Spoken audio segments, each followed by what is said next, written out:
はい、リトルテイルブロンクスの世界をアーケード対戦格闘ゲームや、JRPG で、作るのはどうですかっていうね、ご質問いただいてますけども、皆さんどうですか？我々、なんでしょう、ある意味こう自覚的にやってることではあるんですけども、リトルテイルブロンクスって、一般的にはやっぱり、その犬人猫人のその獣の世界っていうのは、マニアックですよ。自覚あるんですよ、ちゃんと。で、そういったやっぱタイプの世界観に我々はもちろんね、可能性を見出していて、これをいつかやっぱメジャーに、していきたいと思ってて、とはいえ、やっぱり、メジャーではないですよ、今は、獣は。で、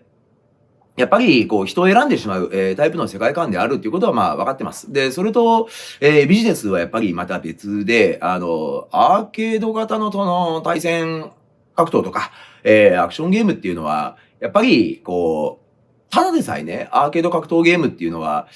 言うと、一部の人しかやっぱ遊べない、その、これもまた思考性の強いものなんですね。なんで、その、マニアックかけるマニアックだとお客さんいなくなっちゃいますし、それだとやっぱビジネスが成り立ちません。なんで、なるだけこう、格闘ゲームっていう、その、システムに乗っけるのであれば、やっぱりこう、誰もがね、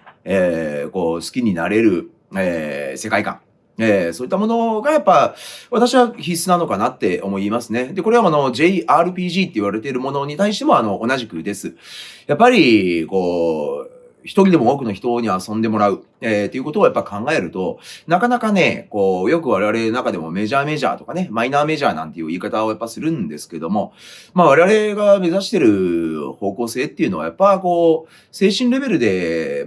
何度もよく言いますけども、ガイナックスというか、王立宇宙軍というかね、やっぱそういうゼロから世界観っていうものを作り上げて、そしてこう人々に振り向いてもらいたい。けどやっぱこれはいきなりその多くの人たちに振り向いてもらえるような、やっぱメジャー作品にやっぱなり得ないと、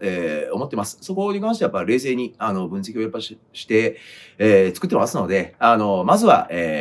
狭いところからこじ上げて、そこを突破してね、